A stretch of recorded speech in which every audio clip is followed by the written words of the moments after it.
Hey guys, tonight we begin with the twisted theatrics of the Roman Colosseum, a place where fairness was optional, lions were hungry, and subtlety was thrown into the arena alongside prisoners. So before you get comfortable, take a moment to like the video and subscribe, but only if you genuinely enjoy what I do here.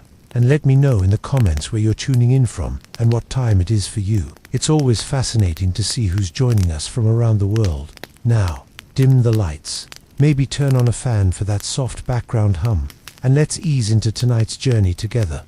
The Roman Colosseum was not designed for sportsmanship. It was designed for spectacle, and also possibly as a way for emperors to avoid doing actual paperwork. Today, we have stadiums for soccer.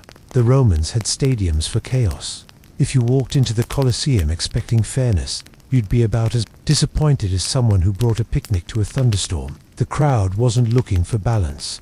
They weren't here to see who fought best. They were here to see who fell best, ideally in the most theatrical way possible. Bonus points for flailing arms and tragic facial expressions. Let's be honest, the Roman definition of entertainment was robust. A perfectly matched fight between two trained gladiators. Sure, that happened.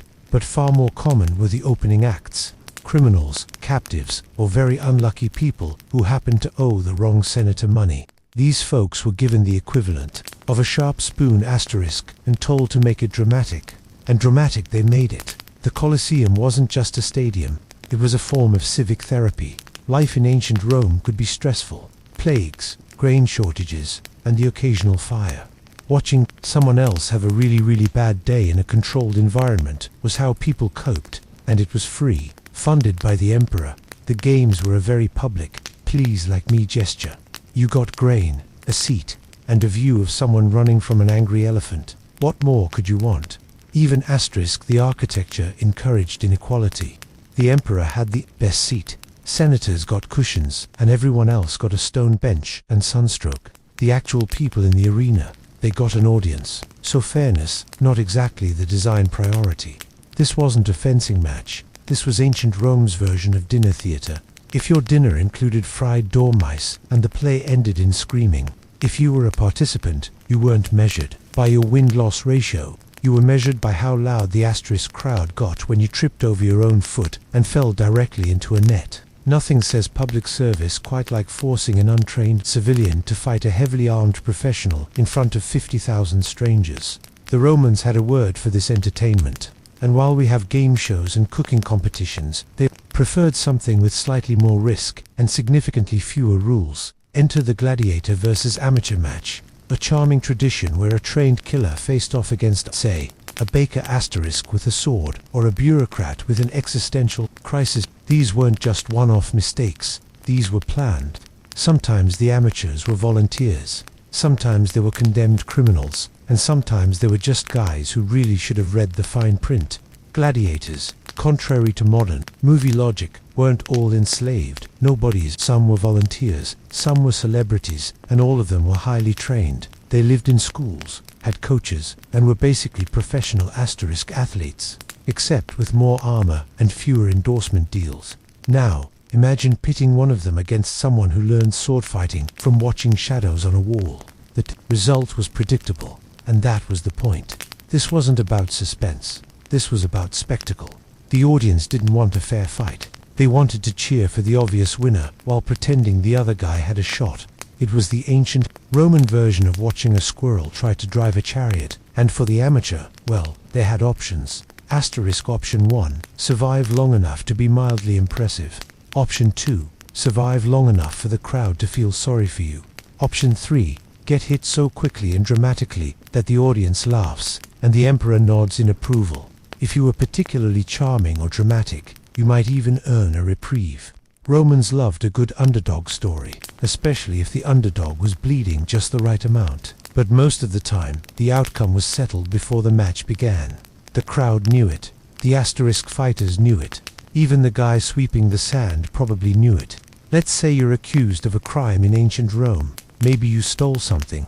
Maybe you looked at the emperor's statue a little too long.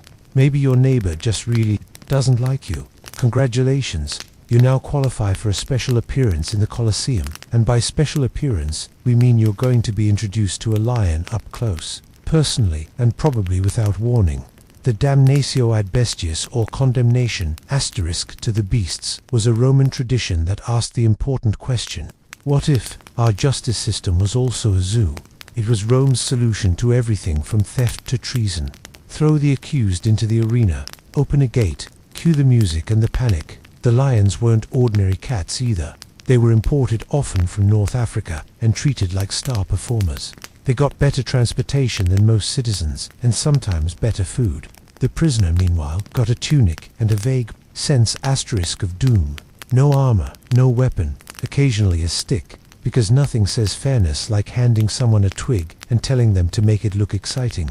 This wasn't a fight, it was a message. The empire didn't just punish you, it made you part of the show. The more dramatic your final moments, the more the crowd cheered, the more the emperor smiled, and the more everyone forgot their rent was overdue. And yes, people brought their children, because why go to the forum when you could teach your asterisk kids valuable life lessons like don't commit fraud or you'll be lunch. Sometimes the condemned surprised everyone.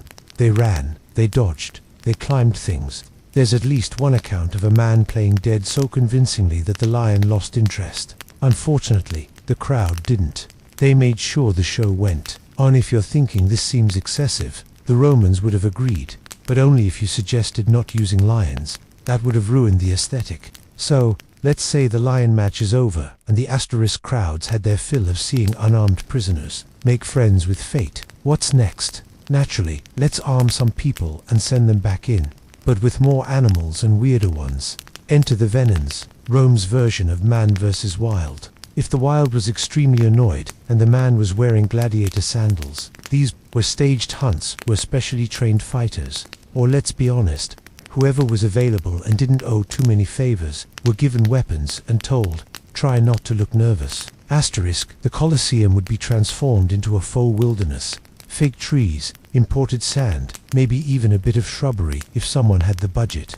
Then wild animals were released. Leopards, bears, ostriches, rhinos, crocodiles, basically anything that could stomp, charge, or deeply confuse an audience. Fighters were expected to battle them with spears, nets, or in some cases absolutely nothing helpful.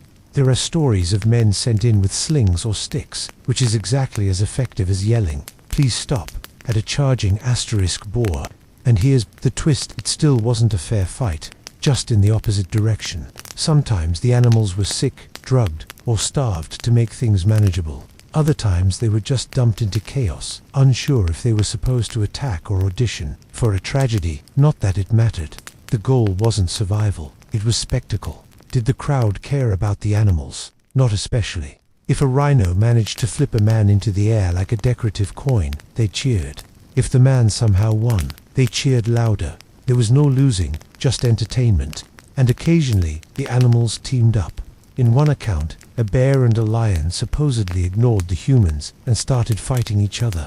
The crowd adored it. The organizer probably got promoted. It wasn't hunting. It wasn't combat. It was what happens when an empire gets rich enough to invent new hobbies and bored enough to turn the food chain into improv theater. By now, the Roman Colosseum had established a theme. Take something brutal and somehow asterisk make it weirder.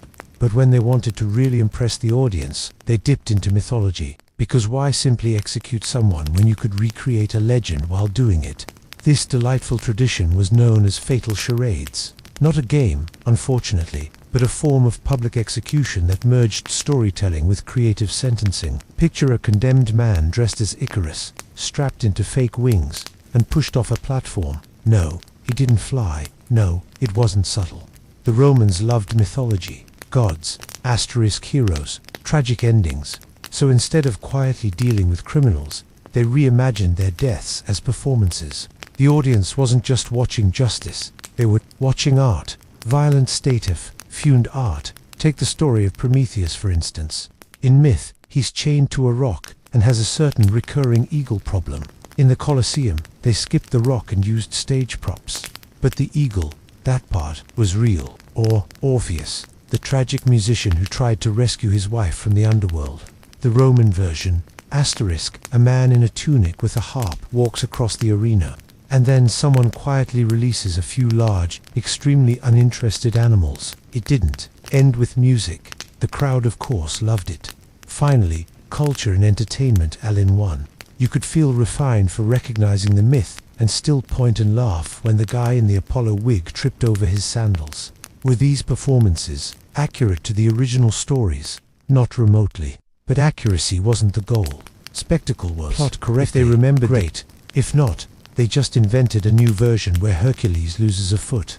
To be clear, these weren't plays. The performers weren't actors. They were people who'd been sentenced to death and were now expected to help bring a story to life before exiting it in the final act. No curtain call, no applause. Just a well-timed nod from the emperor and a satisfied crowd who now felt a little more cultured despite the fact that someone had just been Zeused off a scaffold. Just when you think the Colosseum asterisk couldn't get more extra, Rome said, "What if we made it a lake?" Yes, at various points in its early history, the Colosseum hosted mock naval battles called naumachii, because when you've already turned executions into theater, the next logical step is to simulate a maritime war in a building that is very much not near the sea. Roman engineers, who clearly had both talent and too much time, figured out how to flood the arena floor, not with symbolism, with actual water, the kind asterisk that makes boats float and inexperienced sailors panic. The plan was simple. Fill the floor, toss in a few ships, and stage a battle with real people who were often less informed about rowing than the audience. Sometimes these mock battles reenacted famous sea clashes. Other times, it was just teams of captives told, row, fight, and try not to look like you've never seen an oar before. And let's talk about those boats. They were smaller than real warships, of course. You try asterisk fitting a full fleet into an amphitheater and see how far you get. But they were still decked out with paint, flags, and very real weapons, which meant there was a good chance that someone was going to fall in or be pushed in or just jump in because it seemed like the better option. The audience watched from above like cruise passengers watching a buffet fire, equal parts confused and delighted. Nobody really cared about naval tactics. They wanted to see if someone fell off the boat in a dramatic way. Bonus points, asterisk if they screamed something poetic while doing it. And yes, there were moments of drama. Ships colliding, fighters leaping across decks, people accidentally poking their allies with spears. Honestly, it was less naval strategy and more floaty chaos with costumes. Eventually, the Colosseum stopped flooding itself for these shows, probably because it turns out water and ancient concrete don't make the best long-term couple. But for a while, Romans got their sea battles, their splashing, and their laughs. Even if asterisk half the participants couldn't swim and the other half couldn't steer, sometimes even staged combat wasn't dramatic enough. That's when the organizers rolled out the party pack. Blindfolds, shackles, mismatched weapons, and a general disregard for the laws of physics or common decency. Why? Because fairness is boring, but watching someone try to fight blindfolded, hilarious, for everyone except the person wearing the blindfold.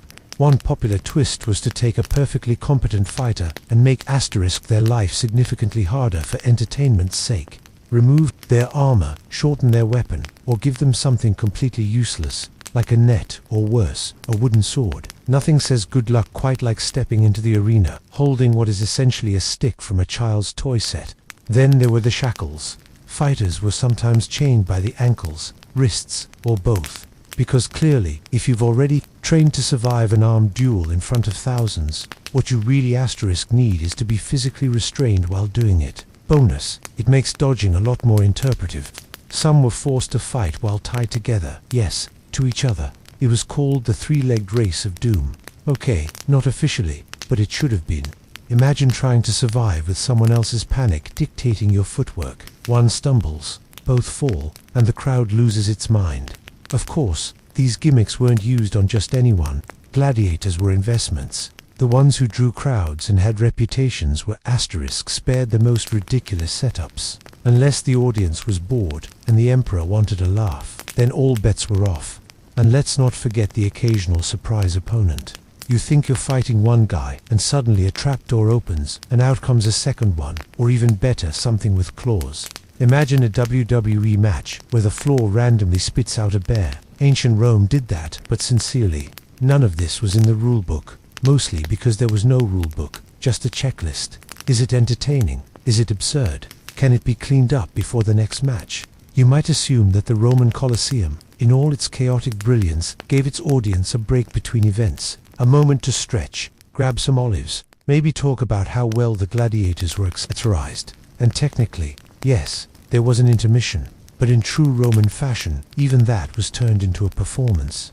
Welcome to the Meridiani, the midday break. While the morning had beast hunts, and the afternoon promised gladiator duels, lunchtime was reserved for asterisk, something a little more procedural, public executions, because nothing pairs with your midday bread roll quite like the empire's idea of due process. These executions weren't spontaneous. They were scheduled, organized, timed with the precision of a stage play. The condemned, usually criminals, deserters, or people who had annoyed the wrong bureaucrat, were brought out for the crowd to see justice being served loudly and without any red tape. No one was expecting drama. This wasn't a fight. It was a warning. Don't be like this guy, the Empire said. Also, please enjoy your olives. And the methods, well, let's just say they were creative. Sometimes it was quick, a clean finish, and on with the show. Other times it was needlessly elaborate, especially if the person had made headlines. The Romans believed justice should be efficient, theatrical, and ideally sponsored by someone in a toga. The crowd, by this point, was used to it. Kids asked for better seats, merchants hawked snacks. Asterisk, no one blinked. If anything, they got annoyed when it ran long. Come on, someone would mutter. We're just here for the real matches. That's what makes this part so absurd. For the audience, executions were just filler content, like commercials, only instead of advertising soap, they demonstrated why you shouldn't steal one. And if that feels unsettling, that's kind of the point. The Colosseum wasn't just an arena, it was a carefully choreographed showcase of control. Every moment, asterisk, including intermission, was designed to remind the public who had power and what happened when you challenged it. In modern sports, referees make the calls. In the Roman Colosseum, the final verdict came from thousands of sweaty spectators who had eaten too much bread and were possibly 2 goblets deep into wine. Yes, in Rome, justice was crowdsourced. After a gladiator match, the loser didn't always die immediately. If he fought well or at least flailed with enthusiasm, the final decision rested asterisk with the audience. Would he live to fight another day or become a cautionary tale for future footwork? Enter the thumbs. You've probably heard of the famous thumbs down meaning death. Except plot twist, historians aren't entirely sure which thumb meant what. Some sources say thumbs up meant execution, like a sword being drawn. Others say thumbs down meant sheathing the blade, aka mercy, and others argue that gestures weren't even about thumbs at all, but more vague hand-waving that made asterisk gladiators wish Romans had just invented scorecards. Either way, the audience's reaction mattered, and they were not shy. They came to the Colosseum, ready to cheer, boo, and yell unsolicited opinions at people literally fighting for their lives. It was ancient Yelp, only with more tunics and fewer stars. If a fighter was boring, he might get silence, the worst possible outcome. If he was exciting, the crowd roared for mercy or punishment, or both. It was a little unclear, honestly, but very loud. Asterisk, some gladiators courted favor. They played to the stands. They had fans, yes, actual fan bases. Certain fighters were known by name, and some even had merchandise. Okay, not official merchandise, but people wore carvings of them. Same idea. And if the emperor was present, oh, it got political fast. He could override the crowd's vote, granting mercy or insisting on execution. Either way, he was reading the room like a stand-up comic, but with higher stakes and fewer jokes. Well, depending on the asterisk. So, while the games looked like chaos, they were weirdly democratic, at least for the fighters. If you entertained, you had a shot. If you didn't, well, the crowd was ready to vote with their voices, their hands, and occasionally their sandwiches. Because in the Colosseum, survival wasn't just about skill. It was about giving the people a good show and hoping they were in a generous mood. Of all the creatures you might expect to face in the Roman Colosseum, lions, tigers, that one guy asterisk with a net, the humble wild boar probably wouldn't top your list. But in ancient Rome, pigs weren't just food. They were part of the entertainment, and not in a cute farm petting zoo kind of way. Wild boars were no joke. These were muscular tusk-wielding forspawn battering rams with hooves. Think of them as nature's angry bowling balls, with less mercy and more momentum. Now imagine one of them charging at you in front of a cheering crowd while you tried to look heroic in a leather skirt. Asterisk gladiators were trained for many things, but pig strategy was not high on the curriculum. Sometimes boars were used in animal hunts, venetons released into the arena for fighters to take down with spears. Other times, in an effort to keep things spicy, the bow were introduced mid-combat as surprise guests. Nothing livened up a duel like a 300 Delby pig sprinting across the stage uninvited. In at least one event, records describe an animal so aggressive that it charged through props, ignored its handler, and nearly ran into the front row. The Romans loved it. Nothing says great public funding like airborne pork. And if you're wondering how this counts as entertainment to the Roman crowd, unpredictability was the point. A lion was majestic, a tiger was terrifying, but a boar, that was hilarious, especially when someone underestimated it. Even emperors got in on the action. Some hosted themed hunts showcasing their exotic animal collections, including particularly fierce pigs, just to prove how well stocked their empire asterisk was in both bacon and bravado. The fighters, meanwhile, were mostly just trying to survive. You could train to counter a sword. You could anticipate a human, but a wild boar, that was pure chaos in pig form with tusks that turned kneecaps into hazards. And in the grand tradition of Roman entertainment, no one asked the important question, should we be doing this? They just asked, can we fit another boar into this scene? Spoiler, they could, and they often did. The arena floor was no ordinary stretch asterisk of sand. Beneath it lay a labyrinth of tunnels, cages, lifts, and pulleys, all carefully designed to ruin someone's afternoon. These mechanical marvels allowed stagehands to raise animals, props, or sometimes entire set pieces into the arena with unsettling theatrical timing. You're a gladiator mid-fight, sweating under the Roman sun, and just as you're about to win, boom, the floor opens and out comes a leopard. Not part of the match, just bonus content. This was not accidental. Roman event planners, yes, that was asterisk, essentially a real job, loved surprises. Why have a normal duel when you could turn it into an obstacle course with hidden lions? And it wasn't just animals. Sometimes chariots would roll out, sometimes fire pits, sometimes large wooden constructs meant to represent mythological backdrops like the underworld or a poorly made volcano. All of it designed to keep the crowd engaged and the participants deeply confused. It turned combat into theater and theater into absolute chaos. You didn't just fight your opponent. You, asterisk, fought the floor, the props, and your growing suspicion that someone behind the scenes was laughing very hard. These trapdoors were operated by teams of slaves and workers beneath the stage, coordinating timing with the precision of a military operation, or at least a mildly chaotic circus. One wrong lever and suddenly, a bear appeared in the wrong scene, or worse, didn't appear at all, leaving two fighters awkwardly circling each other for 20 minutes. To the audience it was thrilling, to the combatants it was a lesson in humility, asterisk, and ankle awareness, because in the Colosseum you weren't just facing opponents, you were facing architecture, stage design, and the Roman Empire's deep commitment to surprising people with unpleasant things. If the gods truly favored the brave, then surely they also appreciated the ones who managed not to fall through a trapdoor mid-victory pose. At first glance, gladiator versus gladiator matches sound like the fairest part of the Colosseum schedule. Two trained professionals well matched, asterisk, facing off in front of a roaring crowd like ancient UFC, but with better outfits. But of course, this is Rome, and fairness, as always, was optional. While some bouts were evenly matched for dramatic tension and crowd investment, many others were rigged faster than a politician's re-election campaign.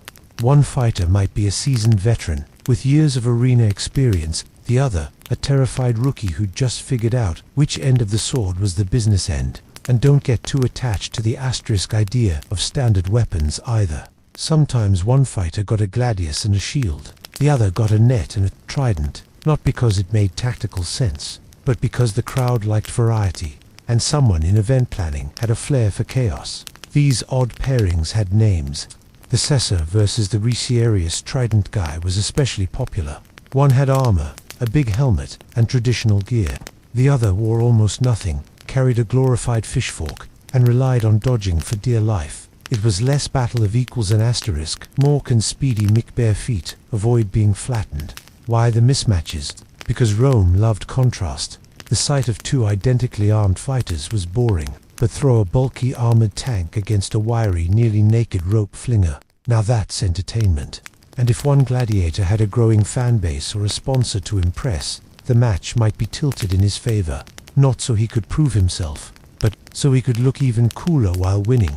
Gladiators weren't just fighters, they were investments, asterisk walking brand names. If someone had a dramatic win streak or a distinctive fighting style, the empire leaned in. Fans bought figurines, children reenacted their victories. Merchandising wasn't official, but it existed. So yes, sometimes they were handed an easy victory just to keep the legend alive. The losing fighter, well, he was either forgettable or unlucky, possibly both, because in the Colosseum, balance was an illusion. The audience didn't come for sportsmanship. They came to see someone asterisk outmatched and hopefully outmaneuvered. And if that person somehow won anyway, now that was a story. If you thought the Roman Colosseum was just about swords and sand, think again. It was also about spin, and not the kind that happens when someone gets hit too hard and falls in a dramatic spiral. No, this was politics. The Colosseum wasn't just a place to entertain the masses, it was a PR machine custom-built to remind everyone exactly who was in charge. Every event, every match, every oops we released to Asterix Tiger's moment was part of a carefully curated imperial message. Obey or else. Executions weren't just punishments, they were statements. Traitors, rebels, or just people who annoyed powerful senators were dispatched publicly and theatrically, often with backstory and staging. One day, you're in a scroll with a bad opinion. The next day, you're playing Fallen Hero number 2 in a reenactment of a myth you didn't ask to be part of. And the Emperor, he wasn't just watching, he was starring. He sat in the asterisk best seat naturally, dead center, plenty of shade, and just close enough to the action to nod thoughtfully when someone was decapitated artistically. The crowd watched him as much as the fights. His reactions mattered. If he gave a thumbs up, it wasn't just a gesture, it was a headline. Some emperors used the games to build favor. Bread and circuses, remember, keep the people fed and distracted, and they won't notice the empire's budget falling apart. Others used it to intimidate. A public execution here, a surprise lion there, all very motivating. And if you were lucky enough to be a popular gladiator, you could even be used politically. Fight well and you were proof of Rome's strength. Refused to die properly, suddenly you were a liability. Sometimes entire events were staged around political narratives. Celebrating a military victory, great. Let's reenact it in the arena, with extras and actual casualties. Hosting a foreign dignitary, let's show them a good time with tigers. Nothing impresses a visiting official asterisk like a guy in armor jumping over a hippo. So yes, the Colosseum was Rome's most violent press conference. Every splash of sand and dramatic collapse was part of the empire's broader messaging strategy.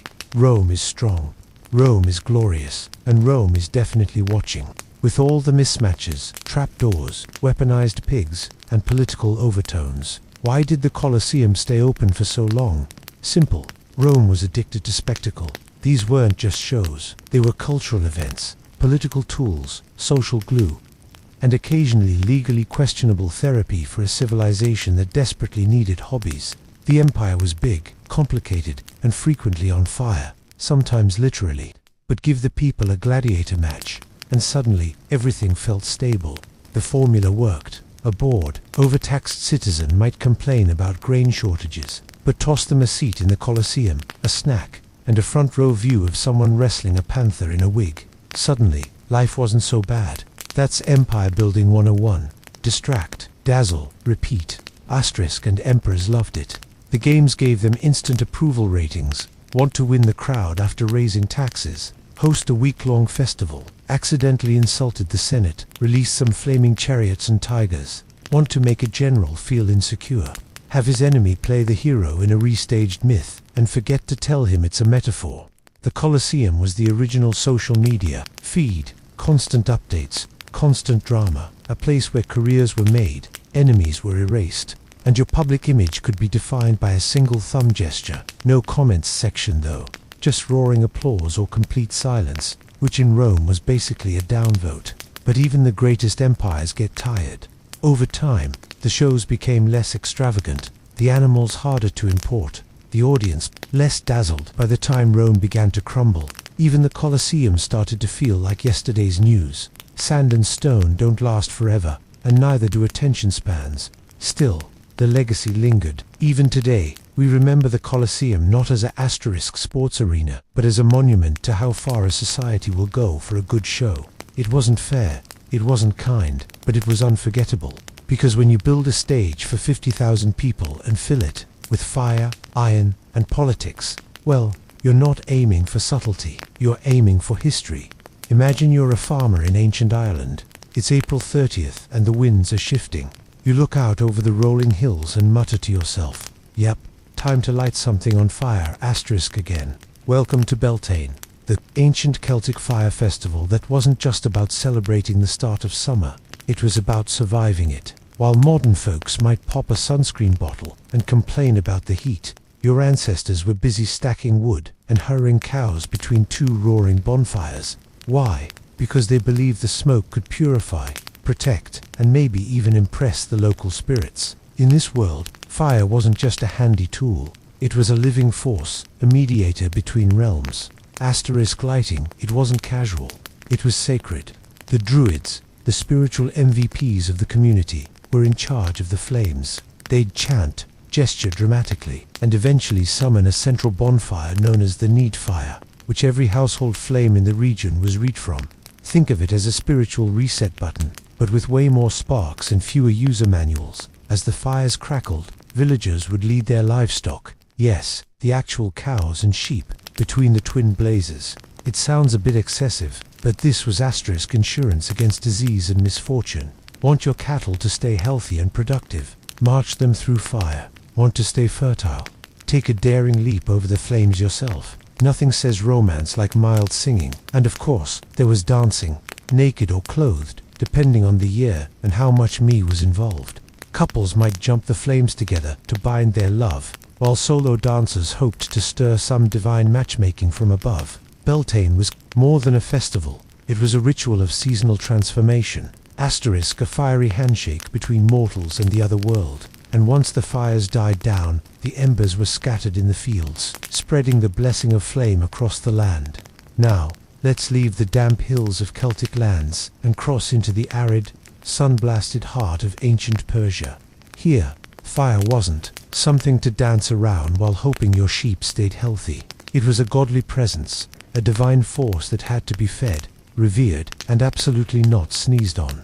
Welcome to Zoroastrianism, asterisk one of the world's oldest monotheistic religions, where fire wasn't just sacred, it was truth itself. In fact, they called it Atar, a living symbol of Asher, the divine order of the universe. That meant fire wasn't just a helpful kitchen guest, it was a glowing representative of cosmic balance. So, no pressure.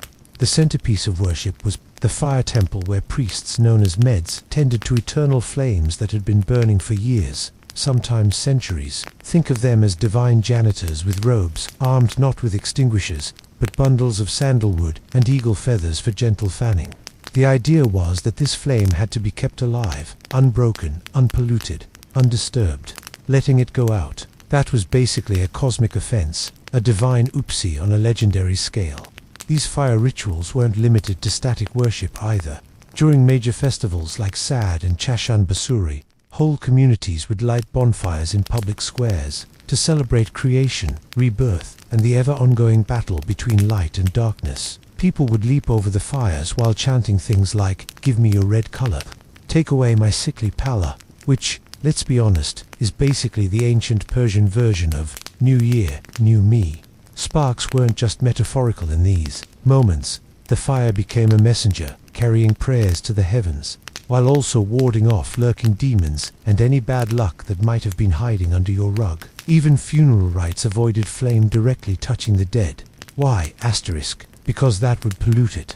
Fire needed to stay clean, pure, and judgment-free, like an eternal therapist who's seen it all but never says a word. In the Persian view of things, fire wasn't something to be tamed. It was a sacred thread connecting humanity to the divine blueprint of the cosmos.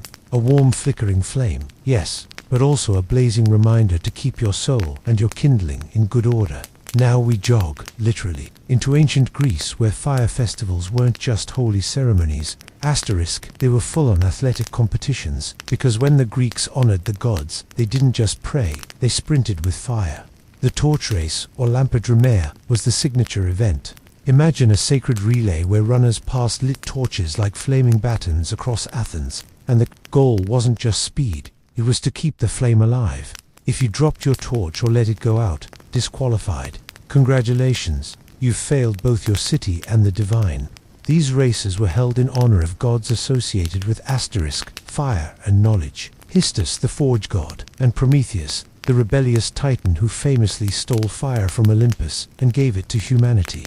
A bold move that earned him eternal liver-pecking punishment from Zeus, which in Greek mythology counts as a light slap on the wrist. The torch race wasn't just sport, it was ritual theater. By keeping the flame burning, runners symbolized the endurance of divine wisdom passed down to mortals. It wasn't enough to possess the fire. You had to prove you could carry it without fumbling like a butterfingered apprentice in Hephaestus' workshop, and this wasn't a casual jog through the olive groves. The races were often held at night, the only light coming from the flaming torches bouncing through the darkness, casting shadows across temples, columns, and confused livestock. The visual impact was intentional. The gods were watching, and you better make it look epic. There were also deeper symbolic layers. Prometheus's gift of fire wasn't just warmth or cooking fuel. It represented intellect, transformation, rebellion. In honoring him with torch races, the Greeks weren't just reenacting a myth. They were subtly reminding themselves of their own clever defiance, their pursuit of civilization, even if it came at a divine cost. Winners received a crown or a small statue, possibly even a jar of olive oil, because this is Greece we're talking about, but the real prize was glory, and maybe a temporary break from angry gods smiting your crops. So the next time you see a modern Olympic torch relay, know that it's not just a sports tradition, it's a flickering echo of Greek reverence for stolen fire, cosmic rebellion, and the timeless art of running really fast while not burning your eyebrows off. From Greek torch relays, we now turn east to ancient India, where fire wasn't stolen from the gods, it was the god. Meet Agni, the Hindu god of fire, who wasn't just a deity of warmth and light, but a cosmic postman. His role: deliver offerings from earth to the heavens through fire with perfect reliability. No lost packages, no customer service line. In Vedic rituals, the sacred ceremonies of ancient India, Ag was the bridge between humans and gods. Any prayer worth its salt needed fire. And not just any fire. It had to be lit properly, fed with clarified butter, ghee. Basically, the holy nectar of every ritual, and accompanied by mantras. These were called yajna, and they were so important that priests devoted their entire lives to mastering them. Think of it as spiritual pyromania, but with a lot more incense and fewer insurance claims. In a typical yajna, a sacred fire pit called a haven kund was constructed, often in intricate geometric patterns aligned with celestial forces. The fire had to be coaxed into life, using friction or sacred chants, not a matchstick in sight. And once it was lit, Ag became alive. You weren't just watching a fire, you were making eye contact with a god.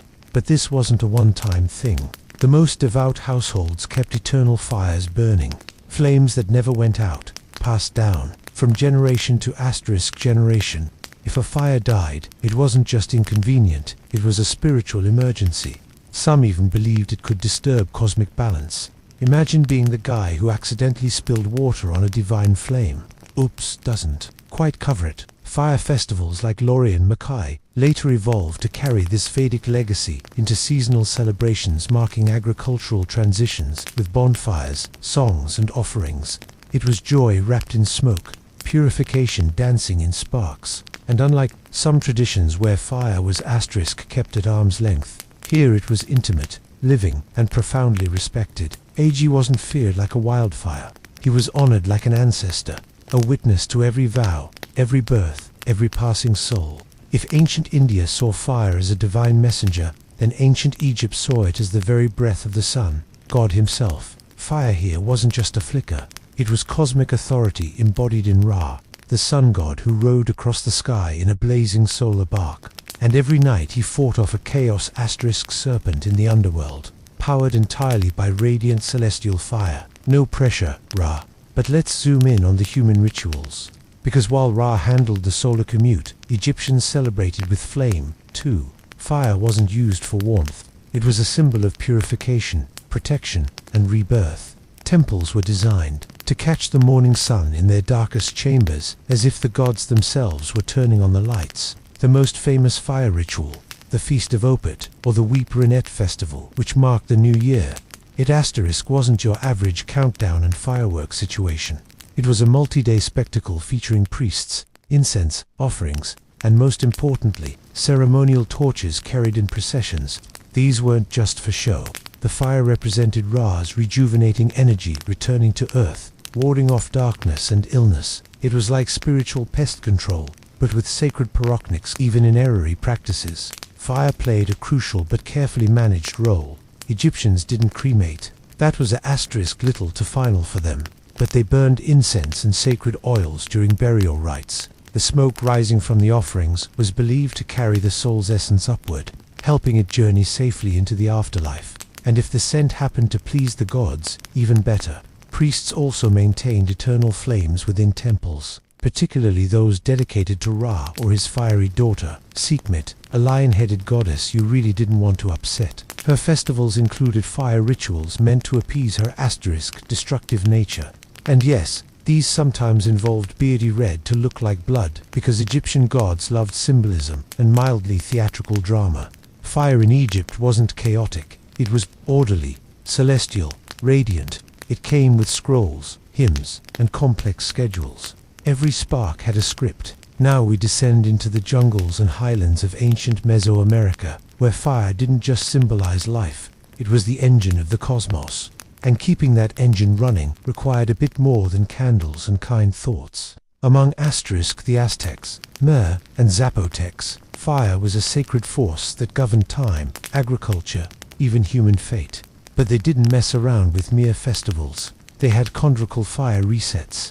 Entered the new fire ceremony held every 52 years, when the Aztec calendar completed its sacred cycle, a kind of cosmic Y2K, only with higher stakes and fewer IT professionals.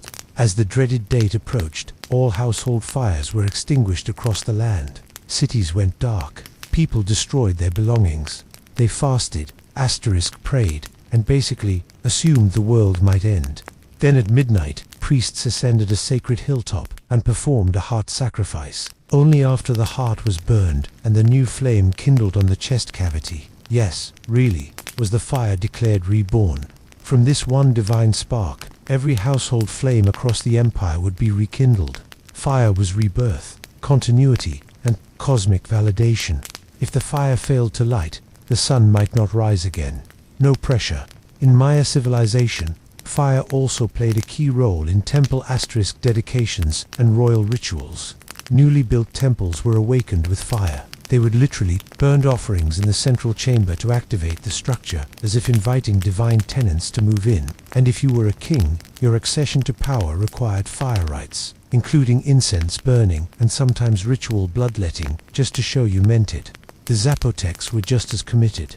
Their fire god, Koyo, was closely tied to storms and lightning, and festivals in his honor included bonfires, dances, and occasionally the dramatic burning of symbolic effigies, sort of a divine piñata with a flammable personality.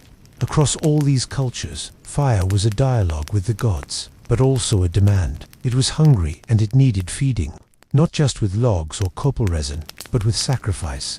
The smoke didn't just rise, it spoke. Now let's sail into the vast Pacific, where islands dot the ocean like stepping stones of fire. For the ancient Polynesians, fire wasn't just a necessity, it was an origin story, a divine inheritance passed down from gods who lived inside mountains. At the heart of many Polynesian fire beliefs stands the goddess Pel, the tempestuous spirit of volcanoes, particularly revered in Hawaiian mythology. She wasn't a calm hearth goddess, gently tending your cooking pot. She was a blazing force of nature who created islands with her lava, then destroyed them in a fit of divine rage.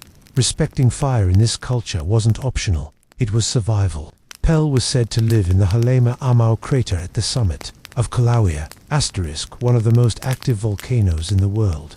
When it erupted, it wasn't a natural disaster, it was Pel expressing herself. Lava flows were seen as her fiery footsteps, reshaping the land according to divine will. People left offerings near craters, flowers, food, chants, sometimes even hair or nails. Because when a goddess is literally remaking geography, it pays to stay on her good side. Fire festivals in Paulínia took many forms, but one of the most mesmerizing was the Essaofi, or fire knife asterisk dance, still performed in places like Samoa and Tonga.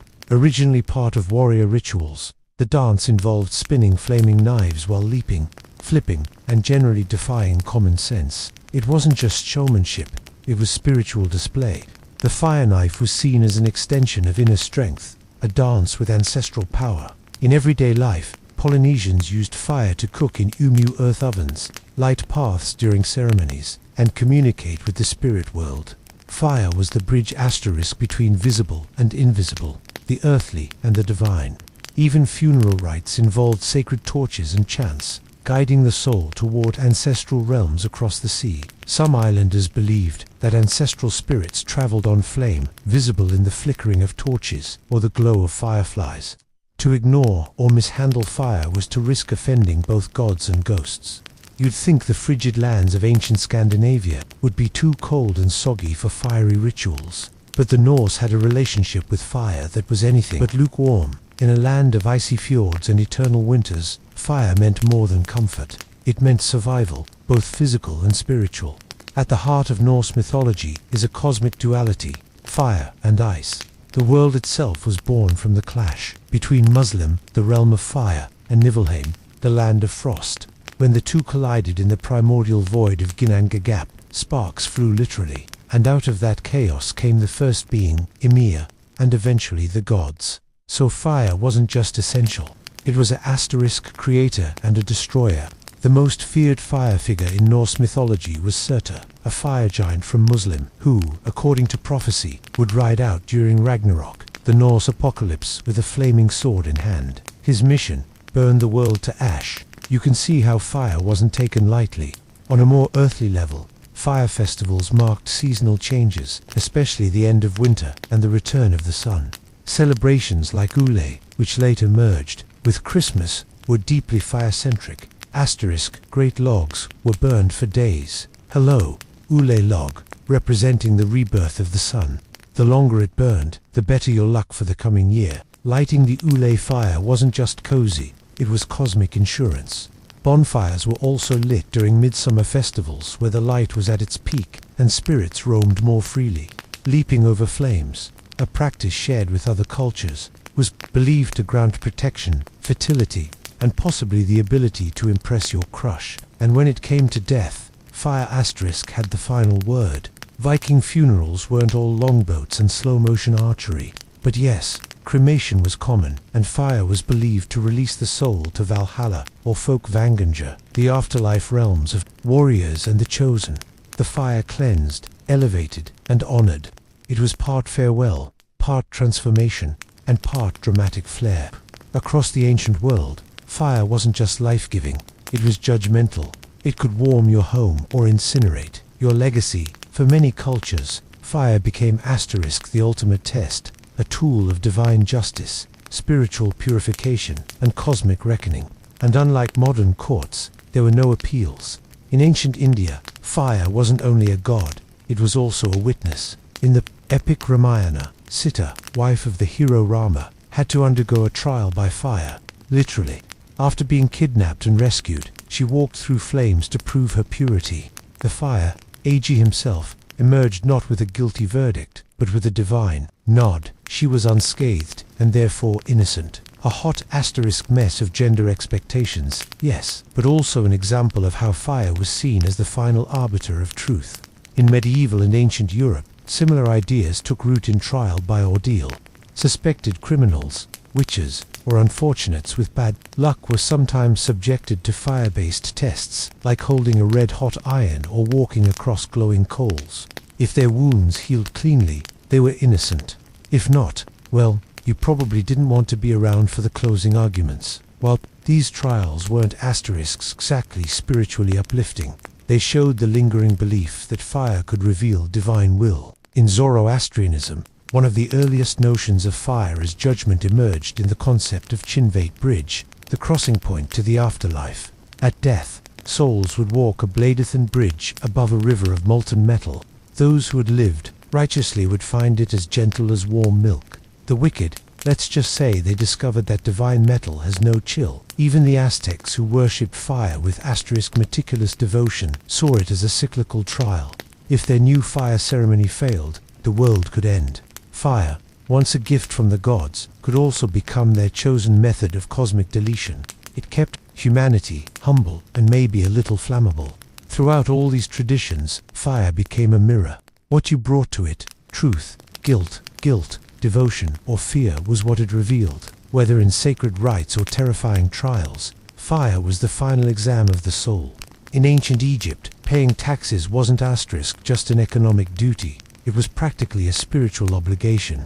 The pharaoh wasn't your average bureaucrat. He was the divine middleman between gods and humans. So when he demanded tribute, it wasn't viewed as exploitation. It was seen as maintaining cosmic balance. Maat, the sacred order of the universe. Nothing like being taxed by a god to keep things in perspective. Money, as we know it, didn't really exist in early Egyptian society. So how did the pharaoh fill his royal coffers? Grain. Lots and lots of grain. The Nile's annual flooding ensured fertile fields, and after harvest, scribes would arrive, clipboard in hand, or rather, papyrus scroll, to measure exactly how much you owed. They used rope, sticks, and something resembling a calculator made of frustration. If your land produced 10 sacks, you might owe 3 to the state. Not paying, not an option. You could lose your land, your cattle, or find yourself mysteriously volunteered for a state labor project, because yes, you could also pay in labor. The towering pyramids of Giza weren't built by aliens or slaves. They were built in part by taxpayers. If you didn't have enough grain or goods, you could be conscripted for public works, hauling limestone, digging irrigation canals, or constructing the latest shrine to Horus. Congratulations, you're now part of Egypt's National Infrastructure Initiative. The whole system was recorded meticulously by scribes, those sharp-eyed record keepers with a monopoly on literacy. They documented everything from how much wheat you owed to whether your donkey was taxable. Yes, even animals could be taxed. If it moved and had value, chances are the state wanted a piece of it. Egypt's tax system was centralized, efficient, and when needed, brutally enforced. But it was also flexible. During years of famine or poor flooding, tax collectors might reduce quotas, not out of kindness necessarily, but because dead farmers don't pay taxes. Leave it to the Romans to turn bodily functions into taxable assets. In the sprawling empire of marble forums and gladiator games, taxation was both a bureaucratic art and a source of legendary grumbling. You could be taxed for land, slaves, doors, and yes, urine, because nothing says efficient government like charging people to pee.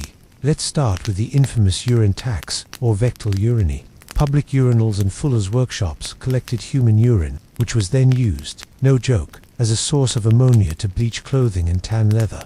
So when Emperor Vespasian realized this bodily byproduct was chemically useful, he did what any responsible emperor would do. He taxed the collectors. The phrase money doesn't stink. Pecunia non lit was born when his son Titus questioned the morality of such a tax. Vespasian handed him a coin and asked if it smelled. Didn't. Point made. But that's just the tip of the imperial iceberg. Rome had taxes on windows to encourage modest architecture.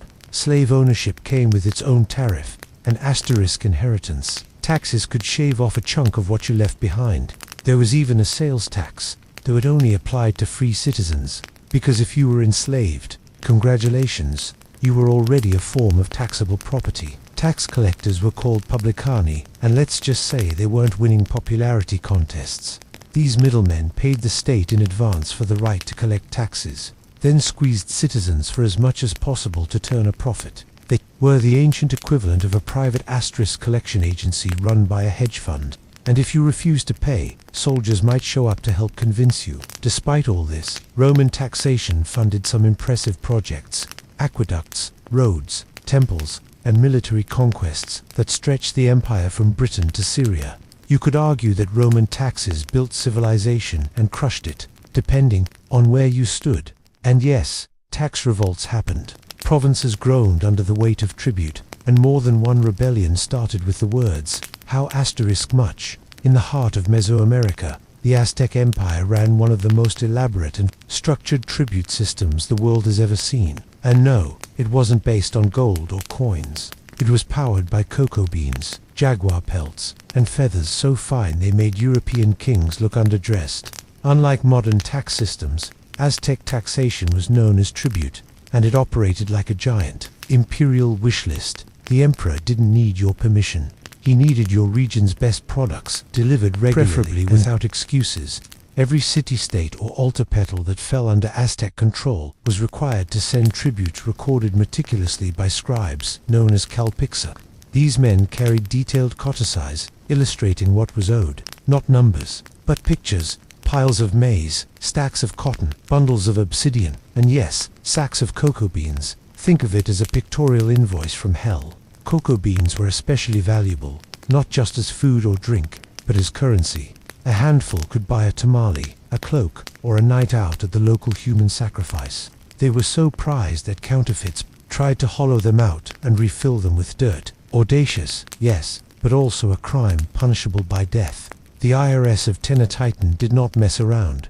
Tribute items could range from the delicious turkeys, honey, to the decorative jade gold dust, to the downright inconvenient giant logs carried from forests miles away. One province had to deliver embroidered warrior costumes regularly, complete with battle-ready sandals. Another specialized in exotic bird asterisk feathers, which were woven into headdresses for nobles and gods alike. Imagine trying to explain to your village why your tax burden is 30 live parrots and 2 jaguar pelts. Sorry kids, jaguar chasing day again. Failure to pay tribute could result in violent retribution. Aztec tax collectors weren't shy, and rebellious provinces were often met with military reminders. Compliance was a matter of survival, not civic duty. Despite the harsh terms, the tribute system kept the empire thriving. The asterisk capital, Tenochtitlan, was a city of floating gardens, gleaming temples, and markets bursting with goods, much of it paid for by the backs of tributary towns.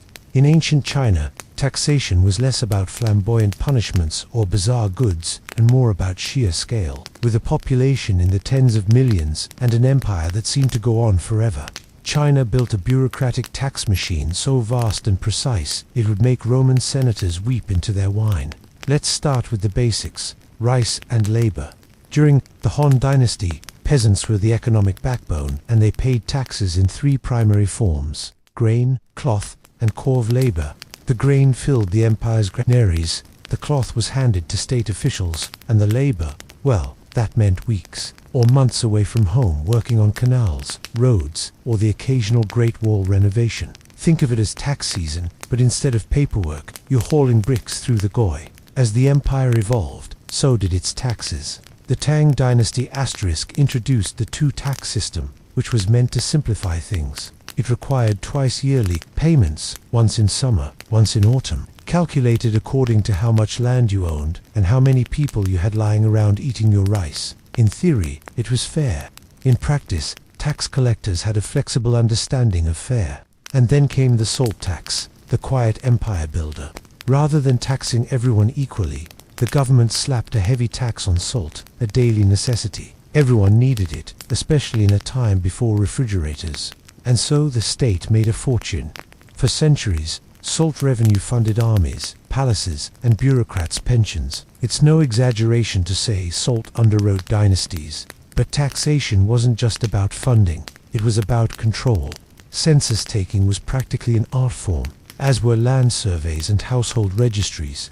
The goal to know exactly how much rice you grew, how many sons you had, and whether you were hiding a second ox behind the barn. Of course, it wasn't all order and asterisk harmony. Excessive taxation was one of the top causes of peasant revolts like the Yellow Turban Rebellion, which exploded in the late Han period.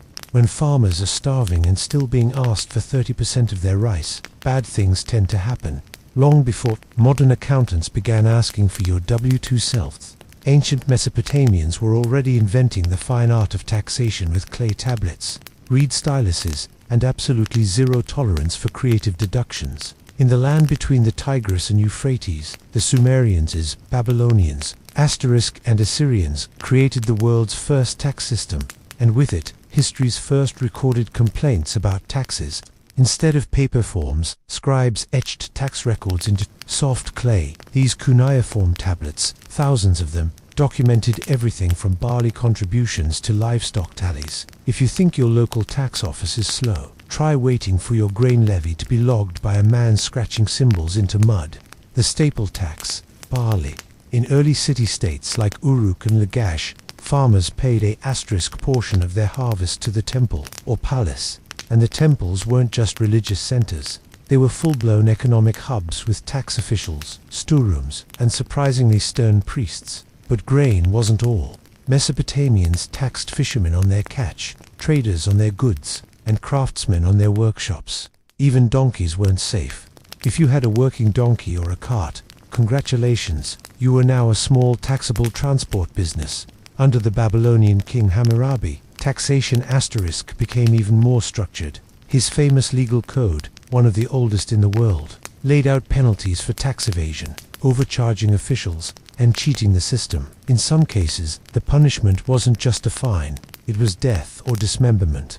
So if you ever feel like your modern tax form is harsh, remember, at least it doesn't come with a potential amputation. One unique feature of Mesopotamian taxation was its integration into public works. Citizens might pay taxes in bricks, silver, or labor, helping build asterisk canals, ziggurats, and city walls. If you couldn't pay in goods, the state could take your time or your children's time.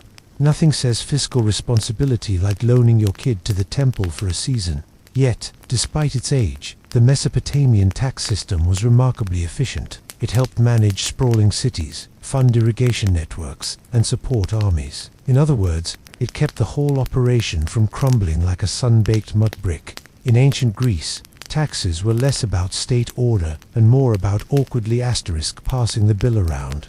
Unlike centralized empires like Egypt or China, many Greek city-states, especially Athens, relied on a mix of civic pride, social pressure, and well-disguised tax avoidance strategies. Let's start with the basics. Direct taxation on citizens was rare. Athenian citizens didn't pay income tax like we do today. Instead, they were expected to contribute to the state through liturgies. A fancy way of saying, hey, rich guy, it's your turn to pay for a play, a worship, or a festival. These asterisks weren't technically taxes, but try saying no and still getting invited to dinner. Meanwhile, foreigners and medics, resident aliens who lived and worked in Athens, did pay taxes. They were required to fork over a monthly protection fee, which covered the privilege of not being a full citizen. Essentially, thanks for living here now, cough it up. Trade was another goldmine. Import and export goods came through the bustling port of Piraeus, and Athens made sure to grab its cut with customs taxes, asterisk tolls, and docking fees. You could tax olive oil, wine, or pottery, just not ideas. Those flowed freely from the mouths of philosophers who naturally had opinions about taxation too. Plato believed that rulers should live modestly and serve the state, not profit from it. Aristotle, ever the realist, saw taxation as a necessary part of governance, though he noted that excessive taxation could lead to rebellion.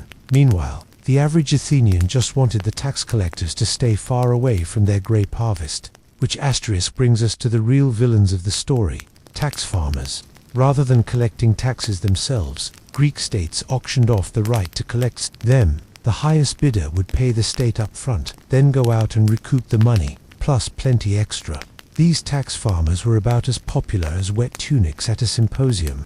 Despite the chaos, the system worked more or less. Taxes funded temples, wars, roads, and democracy itself. But resentment simmered, especially among the poor, and tax abuse occasionally led to public asterisk outrage, lawsuits, or exile. Welcome to the Inca Empire, where you didn't pay taxes with money, or even cocoa beans. You paid with your hands, feet, and spine.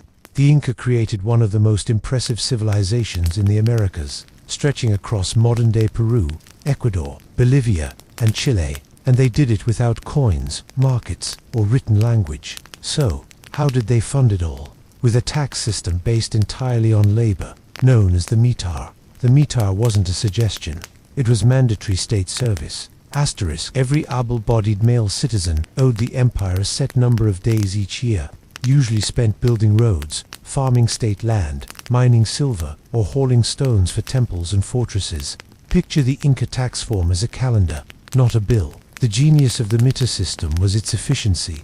Instead of centralizing everything in one place, the empire broke up labor across thousands of local communities called Alice. Each sent its workers when called upon, and in return the empire provided food, tools, and access to communal storehouses. You gave your time and got survival. Need a bridge over a mountain gorge? The Mita provided. Need hundreds of miles of paved roads to connect cities like Cusco and Machu Picchu. Meta, want a massive stone temple where each block weighs as much as a bus? Yes, that too. But the taxes didn't stop at muscle. Citizens were also expected to grow crops on state-owned fields, raise llamas for transport, and weave cloth for the military and aristocracy. Entire regions specialized in producing maize, potatoes, or textiles for redistribution. The empire stored these goods in enormous warehouses, kolkas strategically placed along roads for use in times of famine or war. Unlike many other ancient civilizations, the Inca didn't use tax collectors in a traditional sense. Instead, local leaders kept quipus, knotted cords used to track labor and production. They didn't need writing when they had the world's most complex tax abacus made of string. And yes, resistance existed. After the Spanish arrived, they co-opted the Meta for forced mining labor, which quickly turned exploitative and deadly. What had once been a system of communal duty became a nightmare during the Islamic Golden Age, from the 8th to 13th centuries. The empires of the Middle East, North Africa, and parts of Europe ran some of the most sophisticated taxation systems the world had seen since Rome. But unlike earlier models of raw extraction, Islamic taxation came wrapped in moral philosophy, religious duty, and meticulous bookkeeping. At the heart of it all was zakat religious tax, and one of the 5 pillars of Islam. It wasn't just a donation, it was mandatory. Every able Muslim was expected to give around 2.5% of their wealth annually to help the poor, the indebted, and travelers in need. It was a tax designed not to fund palaces or armies, but to promote social justice. Think of it as the original wealth redistribution scheme, only with divine oversight. But zakat was just the beginning. There was also the Kharaj, a land tax levied on non-Muslims who farmed conquered lands, and the Jizya, a poll tax paid by non-Muslims in exchange for protection and exemption from military service. These taxes weren't arbitrary. They were legally defined, scaled according to wealth, and in many cases negotiated between communities and rulers. Non-Muslims could keep their religions and local customs as long as they paid on time. To manage all this, the caliphates developed a professional class of scribes and accountants. They kept ledgers in Arabic script, tracked markets, and issued receipts. The Douane state treasury was not a chaotic chest of coins, but a centralized bureaucracy, with trained clerks and standardized forms. Think Excel sheets, but on parchment. One unique feature of Islamic taxation was its connection to market regulation. Officials known as muktasibs roamed bazaars to ensure fair pricing, honest weights, and moral conduct. If you tried to hide your profits to avoid zakat, the muktasib might appear with a scale, a stern stare, and possibly a citation from the Quran. And while corruption wasn't unknown, there were regular audits and public accountability. Some rulers like Umar ibn al-Khattab were known for walking the streets in disguise, checking that tax burdens weren't crushing the people. In many ways, taxation in the Islamic Golden Age balanced profit with piety. It built schools, hospitals, libraries, and fostered an intellectual explosion that influenced Europe for centuries. In medieval Europe, paying taxes was less about civic duty and more about surviving feudal extortion, with most of your limbs intact. While kings and nobles claimed divine right, it was the peasants who felt the weight of every coin, chicken, and bale of hay that disappeared into the tax wagon. The most notorious medieval tax, the tithe. This wasn't a state-imposed levy, but a mandatory 10% of your income paid to the church.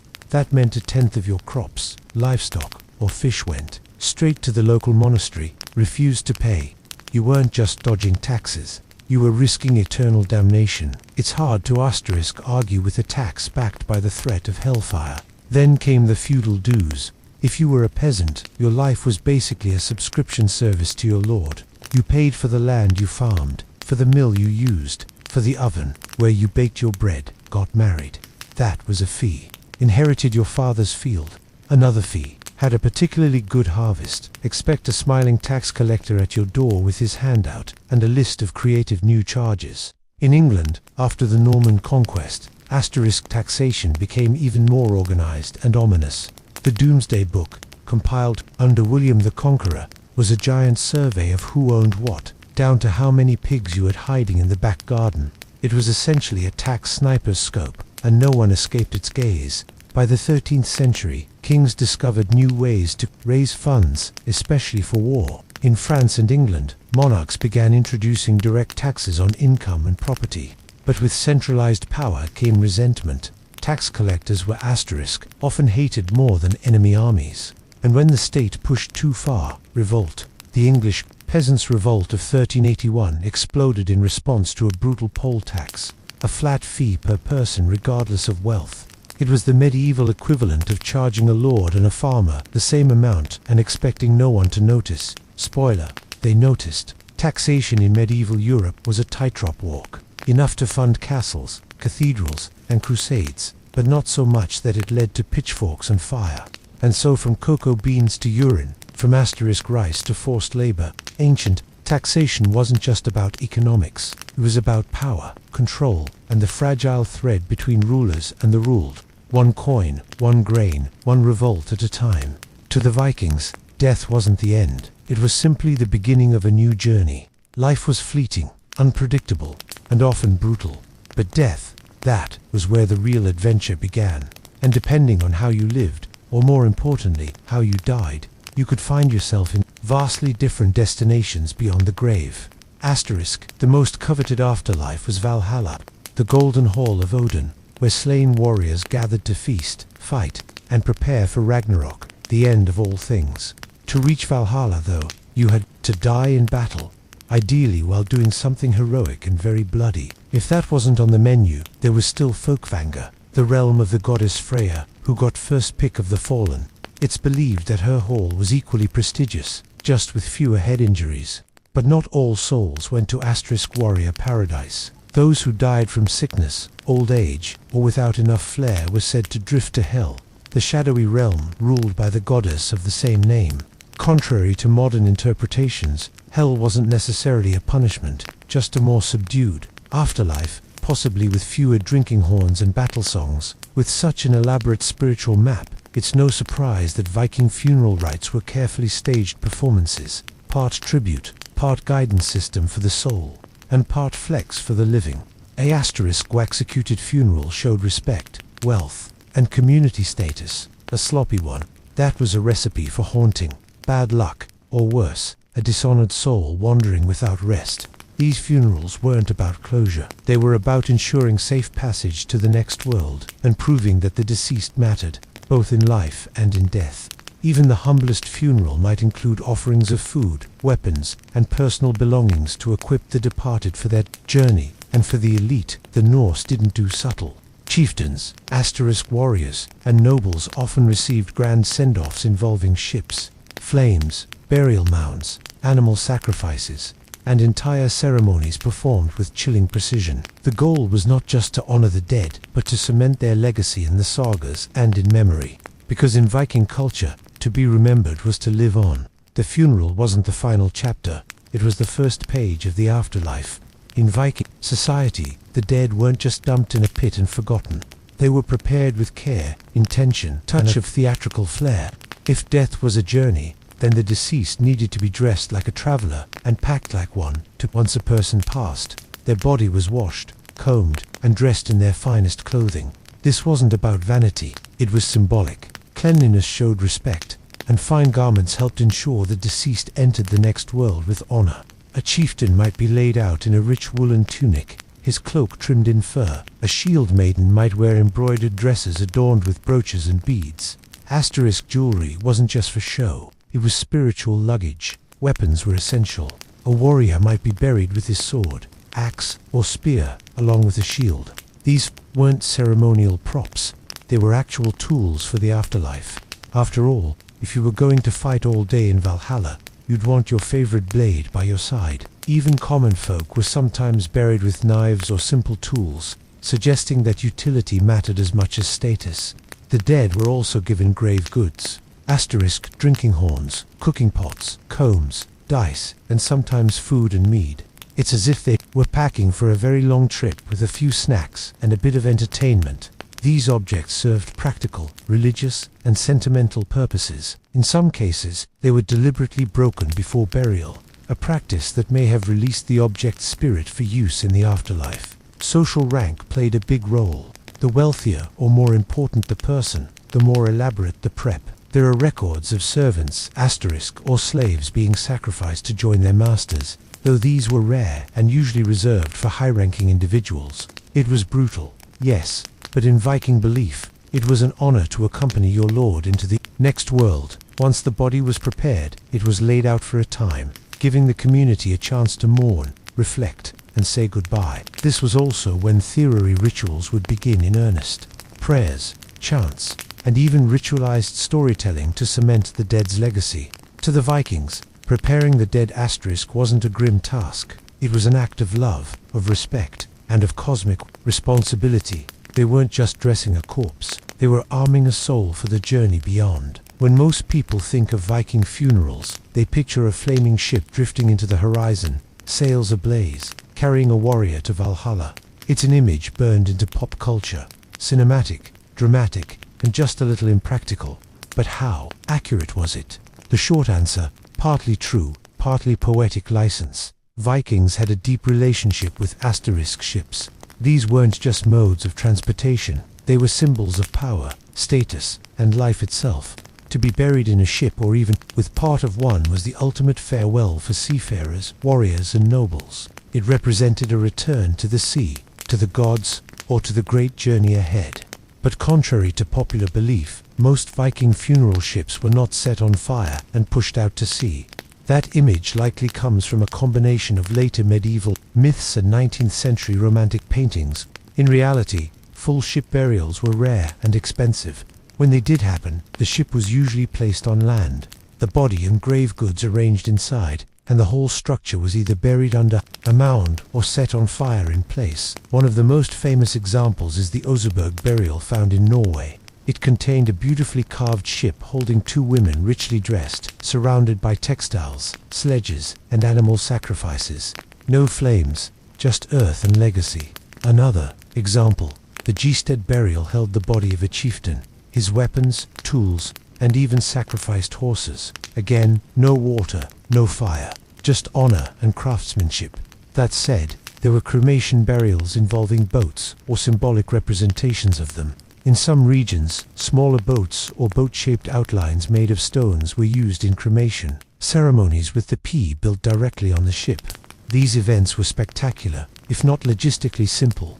Burning an entire boat took a lot of wood, space, and nerves of steel. The fire wasn't just asterisk for show. In Viking belief, fire purified the soul, sending smoke upward to the gods. It also prevented the dead from returning as restless spirits, a very real fear in Norse mythology. Viking funerals weren't just solemn affairs, they were investments in the afterlife.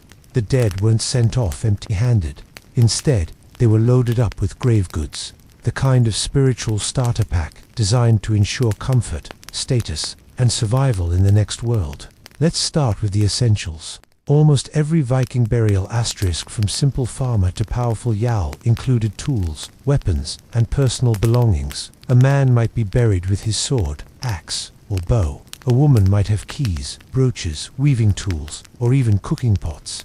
These weren't symbolic trinkets. They were believed to be used by the soul after death in whatever realm they were bound for. Whether Valhalla or Hell, no one wanted to show up unarmed or without proper home goods. Wealthier individuals received more elaborate Some burials include drinking horns, asterisk board games, imported silks, musical instruments, and entire carts or sledges.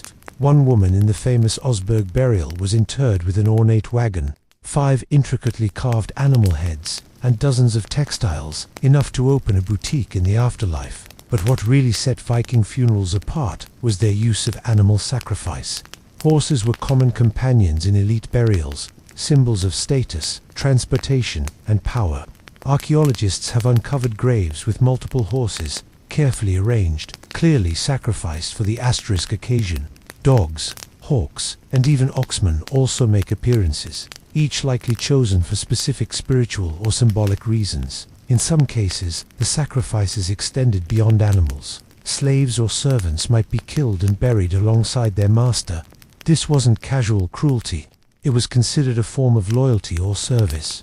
Though from a modern perspective, it's undeniably grim. Some accounts like that of Ahmad ibn Fadlan describe shocking rituals where a slave girl was ritually killed to accompany a chieftain into the afterlife, believing she would continue to serve him in death. Everything placed in the grave, living or lifeless, had a purpose. The Vikings believed the soul needed support, just as it did in life. Grave goods were gifts, provisions, and protection meant to carry status and functionality across the cosmic divide. In Viking culture, death didn't just take someone from the world, it left a mark on it, and that mark was often massive, unmistakable, and visible for miles. Enter the burial mound or hogar in Old Norse, a carefully crafted hill raised over the dead to honor their life, their deeds, and let's be honest, their social standing. These weren't just piles of dirt. Viking burial mounds were deliberate monuments built with labor and care. A chieftain's mound might be raised over a buried ship, or wooden chamber, filled with grave goods and sealed with layers of stone and soil. Some were covered in turf to blend with the landscape. Others left raw and stony, a permanent message to the living. Someone important lies here. The size of the mound mattered. Bigger mound, bigger legacy. These weren't just graves. They were status symbols, visible reminders of a family's power, wealth, and ancestry. In some cases, mounds were arranged in specific patterns, forming ship shapes or ritual alignments with celestial events. Yes, Vikings were practical, but they were also deeply symbolic. These mounds also served a communal role. They became sacred places, sites of remembrance and storytelling. Families might gather there for seasonal rituals, feasts, or oaths. The burial mound became a bridge between generations, between the living and the dead, and sometimes they weren't content to bury just one person. Mounds could contain multiple graves, added over time, turning a single burial into a dynastic monument. In this way, land wasn't just occupied by the living, it was claimed by the dead, shaping identity and memory for centuries. Not all Viking burials were so grand. Common asterisk. Folk might receive flat graves or simple stone circles, especially in regions where soil and space made mound building impractical. But even these had care. Grave goods, cremation remains, and orientation with the sun or stars. It was a reminder that even in modest death, the Viking spirit sought meaning, to burn or to bury. That was the Viking funeral dilemma. And the answer depended on region, status, era, and belief. While modern Viking imagery tends to lean heavily toward dramatic flames and asterisk fire-lit farewells, the truth is more nuanced. Vikings used both cremation and inhumation, often side by side in the same communities. Let's start with cremation. In early Viking periods, especially in Sweden and parts of Denmark, cremation was the dominant rite. The body would be placed on a funeral pyre surrounded by grave goods and set ablaze. The fire was not just destruction, it was purification, a spiritual release. The rising smoke carried the soul upward, perhaps to Odin, perhaps to another realm entirely. Asterisk, after the flames died down, the ashes and charred bones were carefully collected and either buried in an urn or scattered in a stone-lined grave. But cremation wasn't just about reaching the gods. It also served practical purposes. In societies where space was limited or where wild animals posed a threat to shallow graves, fire made sense. And let's not ignore the psychological side.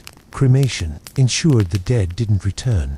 Norse myths are full of restless spirits, undead warriors, and revenants. Asterisk, reducing a body to ash made haunting less likely. As time passed, especially by the late Viking Age, inhumation, the burial of intact bodies, became more common, particularly under the growing influence of Christianity.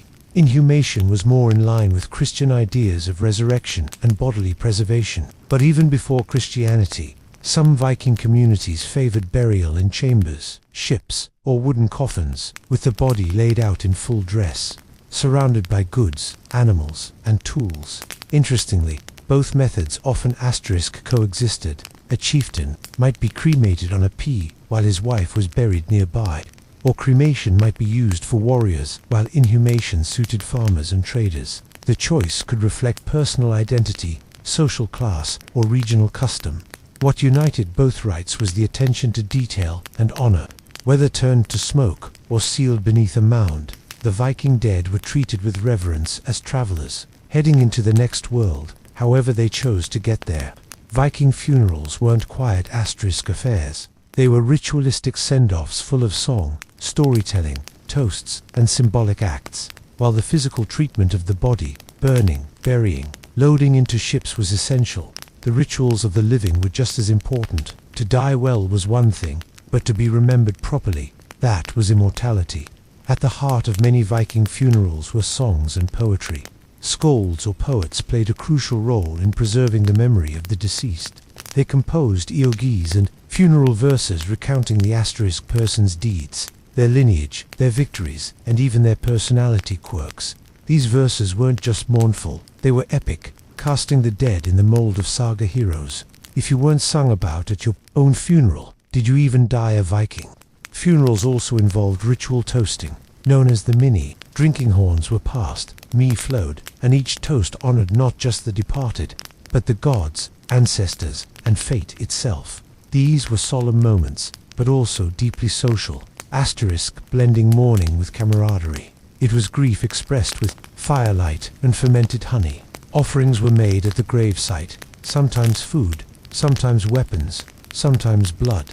Sacrifices, especially of animals, could accompany the funeral, intended to guide or sustain the soul in the afterlife. These rituals were often led by a Gothi priest or Volvasseurs, who conducted ceremonies with chants, symbolic gestures, and possibly a few unprintable incantations. In wealthier funerals, ritualized performances took place. Ibn Fadlan, the 10th century Arab diplomat, famously described the funeral of a Rust chieftain, likely Norsemen settled along the Volga, which involved days of preparation, animal sacrifices, and the ritual killing of a slave girl who volunteered to accompany her master. Though horrifying by modern standards, it reveals the theatrical and religious weight the Vikings gave to death rites. Finally, memorial feasts could be held weeks later. These served to settle affairs, redistribute possessions, and honor the legacy. New leaders might be named, oaths sworn, stories told again. For the Vikings, death wasn't just a loss. It was a story to be told, a song to be sung, and a life to be celebrated with fire, voice, and drink. While fire consumed the body, and song carried the soul, stone preserved the name. In Viking society, memory wasn't left to chance. It was carved letter by letter into the very bones of the earth. And thus came the rise of the runestone, one of the most enduring Viking traditions of all. Runstones weren't gravestones in the modern sense. You weren't placing a small marker next to a plot. You were erecting a public monument meant to be seen, read, and respected. These stones stood along roads, near bridges, at crossroads, and beside burial mounds, bold declarations of the life and legacy of the dead. The inscriptions were written in runic script, an alphabet used across the Norse world. Some were simple. Gunnar raised this stone in memory of his brother. Others were sprawling epics recounting voyages, battles, and deeds. Some even included curses for anyone who dared deface or move the stone. If you move this stone, may your bones rot and your cattle give no milk. Vikings didn't mess around, and while many stones honored warriors and chieftains, others memorialized merchants, travelers, and even women. A famous example is the Jelling stones in Denmark, massive runstones erected by King Harald Bluetooth to honor his parents and declare the Christianization of Denmark. They blend pagan tradition, with emerging Christian influence, showing how runstones adapted over time. The act of carving a runstone wasn't cheap. It required a skilled runemaster, time, and a hefty piece of stone, usually granite or sandstone, but the reward was eternity. To raise a runstone was to say, this life mattered. This person will not be forgotten. Even centuries later, their words still speak across time. Some runstones included images, ships, weapons, animals, or symbols of power. Others were more abstract, twisting runes into asterisk serpent shapes or dragon curves. The artistry was as much a statement as the message itself. In a world of oral tradition, where most stories were passed by voice, the runestone was a physical anchor, an unignorable reminder carved into the world itself. For all their strength and stoicism, the Vikings had one lingering fear that fire, stone, or sword couldn't easily solve: the dead who wouldn't stay dead. Because in Norse belief, not all spirits departed peacefully. Some lingered, some returned, and some refused to leave at asterisk all. These were the Draga, restless dead, who rose from their graves with bloated bodies, glowing eyes, and a very bad attitude. They weren't airy ghosts. They were corporeal, dangerous, and spiteful, known to crush bones, break doors, and sometimes sit on sleeping people like a sweaty boulder of vengeance. The Viking version of a horror movie, except you might actually know the guy from your village. What caused a person to become a Draga? Usually a bad death or a bad life. Greedy, violent, or dishonorable asterisk people were prime candidates. So were those who had unfinished business, jealousy, revenge, a sword debt, or just a deep hatred for their relatives. A poorly executed funeral could also result in an unhappy spirit. If the burial rites weren't performed properly, or if the grave goods were stolen, the dead might decide to check back in. To prevent this, Viking funerals included protective rituals. Sometimes the body was buried with heavy stones placed on top to literally pin it down. Other graves show signs of being pierced asterisk with spears or stakes, a just-in-case strategy that would make any modern vampire hunter proud. In cremations, the body was burned thoroughly, not just for purification, but to destroy the form the Draga could return in. But not all lingering dead were evil. Some were ancestral spirits, offering guidance or watching over family lands. These spirits, called Fylgja or Discier, could be protective if treated respectfully. They were often honored with seasonal offerings and quiet prayers at burial sites. Even the asterisk afterlife wasn't free from tension. A warrior's soul might spend eternity fighting in Valhalla, which sounds glorious until you realize it's a forever war with no weekends. The Vikings embraced the idea of struggle, even after death. Ultimately, death was never just an ending. It was a beginning, a warning, a haunting, and a story. The dead were never fully gone. They lingered in smoke, in song, in stone, and sometimes in footsteps you didn't expect to hear behind you.